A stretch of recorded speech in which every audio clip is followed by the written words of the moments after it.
Всем привет! Сегодня я делаю пирог на готовом слоеном тесте со шпинатом и сыром. И сегодня делаю еще с творогом. Быстро, вкусно, из простых продуктов. Я буду делать пирог сегодня с творогом, рассыпчатым творогом. Вместо творога можно взять соленый сыр. Я беру булгарит, у нас называется в Израиле, это по типу брынзы, или фету можно взять, тогда соль нигде не добавляем. Шпината граммов 150-200, тертый желтый сыр, ну и приправы. Тесто беру слоеное, готовое. Тесто раскатываю на пергаментной бумаге, чуть-чуть, вот капелькой.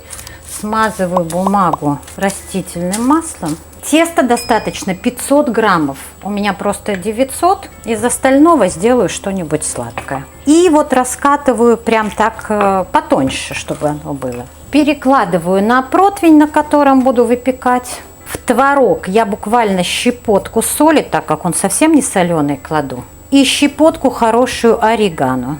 Чуть-чуть вот так перемешаю, сразу выкладываю сюда. И начинку выкладываю не на всю поверхность теста, чтобы потом было тесто оставалось для того, чтобы закрыть пирог. Разбиваю сюда 3 яйца и 1 белок, а желток оставляю для смазывания в другую чашечку. Добавлю перца, хорошую тоже щепотку соли и перемешаю. Перед яйцами выкладываю шпинат. Он сейчас кажется, что его очень много, но он, естественно, весь сожмется и будет хорошо. Да, 150 граммов точно хватает шпината. И здесь же я его вот немножко вот так вот руками порву, чтобы поменьше были кусочки и лист не тянулся просто, когда кусаешь. И я использую достаточно тонкий вот шпинат, он есть разный. Выливаю яйца. И сверху тертый желтый сыр, мягкий. Полутвердый это сыр. Сыра тоже 150 граммов. Теперь накрываю вот так тесто. Вот этот кусочек я отрываю, потому что слишком толсто будет тогда. И кладу вот так посерединке. То есть вот 500 граммов использую полностью на весь пирог. Даже 450 хватает.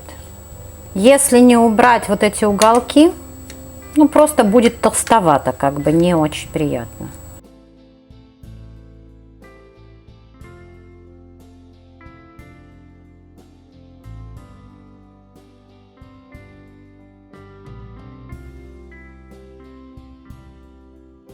Чуть-чуть еще вытягиваю.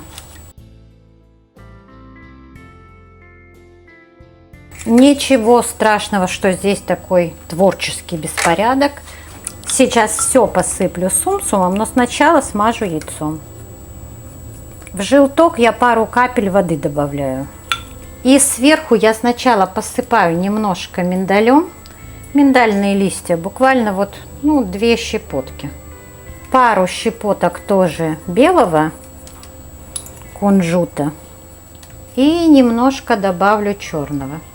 И ставлю в хорошо разогретую духовку 175-180 градусов.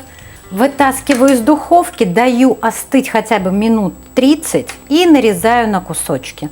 Нарезайте на те кусочки, на которые вам удобно. Вот так выглядит он внутри.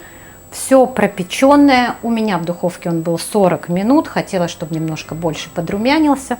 Как видите, 10 минут участия и 40 минут в духовке. Пожалуйста, делитесь этим рецептом с друзьями, подписывайтесь на мой канал. Не забудьте поставить колокольчик, чтобы не пропустить новые блюда.